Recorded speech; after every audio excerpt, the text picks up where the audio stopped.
mga boss! Nandito naman tayo, Nerves That Lab. Subaybayan nyo. Meron tayong bagong yugto ngayon. Stay tuned!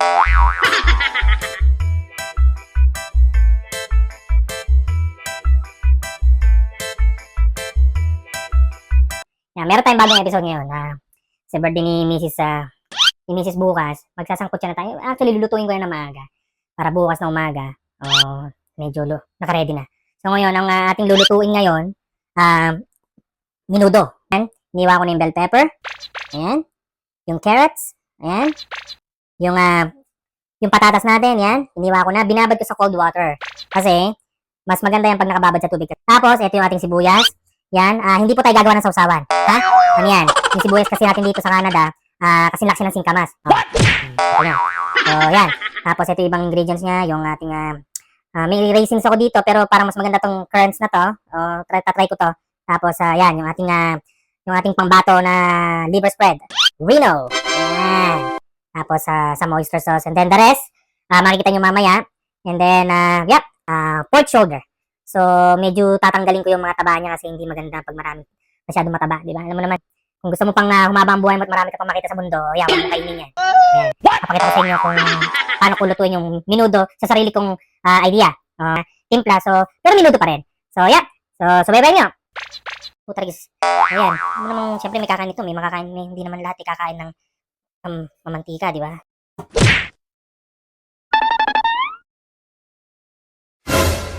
Bakit ba kasi may taba pang baboy? Sinisin baboy, no? Kulang ang kakain, sisisihin mo pa yung baboy. Nakita nyo naman, nahiwanan natin yung baboy. Natanggal na, na-separate na natin yung talagang, ang daming taba eh. So, ayan. Yan yung taba na natanggal ko dun sa pork shoulder. So, kung makikita nyo, talagang napakadami. So, imagine niyo kung maluluto yan. Para ka minudong mantika. Puro mantika sila. So, pag nalusaw talagang puro mantika. So, nakita ko sa inyo kanina. So, ito yung aking mga recado dito. Yan, naka-ready na. Sabi ko nga sa inyo, nandun yung carrots, bell pepper, red bell pepper, yung sibuyas natin, hindi tayo gagawa ng sausawan ulit, sinasabi sa inyo. Alam niyo naman ang sibuyas sa Canada. Kasi laki ng singkamas sa Pilipinas. Diba? Ayan. Tapos, ang ating pambato na liver spread ng Pilipinas, Reno. Ayan, makikita nyo. Talagang binili ko pa yan sa Philippines nung nagbakasyon kami. So, tapos yan, raisins, and then oyster sauce. And then, ito nga sabi ko, the best dito, yung patatas. Pag kayo magluluto ng mga may sahog na patatas, mas maganda yan, ibabad nyo sa cold water para mawala o mabawasan yung starch. At saka parang magiging parang mashed potato ang dating yan. Di ba? Mag-ililes lang natin yung starch para mas masarap naman, di ba? Siyempre, pagka malapot, parang kumakain ng ang tawag dito, ginatang mais. Menudo ang lulutuin natin, di ba? Tara, samahan nyo ako. Kaya natin magluto. Okay! Ito nga pala isang the best dito. Kasi pag nagluluto talaga ako palagi, meron ako nakareding bawang na puree. Pinupuree ko yung garlic ko with oil. Mas maganda kasi yung diretso na eh. So kung pakikita ko sa inyo yung itsura. So ayan. Yan ang itsura niya. Diba? Tinambog mo dun sa kawali o sa kaldero, may mantika na. Ganyan na siya. Diba? Tsaka mabango siya. Yan, mas maganda. Yan.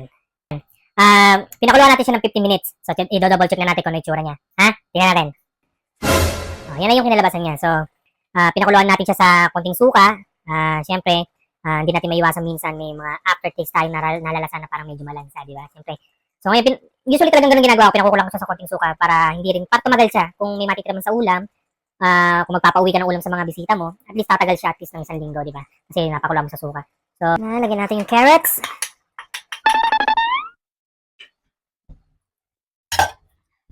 Haluin natin. Na mapunta sa lalim yung carrots para lumambot siya. Actually marami to. Kasi 2 barangay yata yung inimbitahan ng asawa ko eh. What? Kaya nagpaluto siya ng dito karami sa akin. Yan yung kamahal ng asawa ko. Diba? Birthday naman niya.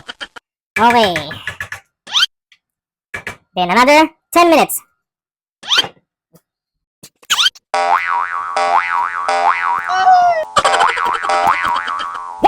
Hinalo na natin lahat. So, nilagyan natin yung bell pepper, tomato paste, liver spread. So, ito yung kinalabasan.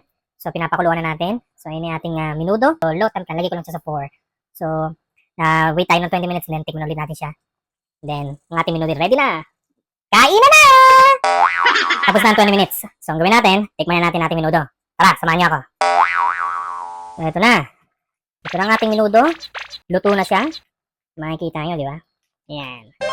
So, kutsara din namin ito kasi titikman ko siya kasi hindi ko pwedeng isubo yung kutsara at ilalagay ko dito sa sandok ulit. Hinahalo ko muna para isang kuhanan lang ako. So, syempre, naman may mga ibang tao din kakain na ito. Baka mamaya umamo sa akin itong mga ito, magayuma ko pa, di ba? Ano lasa na ito? Kung ano ang kinalabasan? Okay? Ito na. Tingnan natin ang husga. Yun! Lasang kinilaw! Yun, joke. Ano ba lasang minudo? Minudo siya, siyempre. So, salamat sa inyong pagsubaybay. Tapos na naman ang ating isang yugto ng Nerve Style. Nasaksihan niyo kung paano ko niluto yung sarili kong style ng minudo. Hopefully, magustuhan to ng mga bisita tomorrow. Meron akong warmer. Di ba? Kasi kung bukas mo siya lulutuin ng maaabala, hindi naman kami magigising na maaga. Kung matulog kami, tulog mantika. Kaya bukas naman ang gagawin ko, sizzling tofu. Pero ang gagamitin ko, fish tofu. Yun ang susunod ko lulutuin bukas. Kasi yun, madali lang yun. So, yun. Maraming salamat. At huwag kayong magsawang sumabaybay sa mga episode ko. So, if you really enjoying watching my episodes, funny videos, na-appreciate ko kung nagugustuhan nyo. Kung hindi naman din, okay lang din naman yun.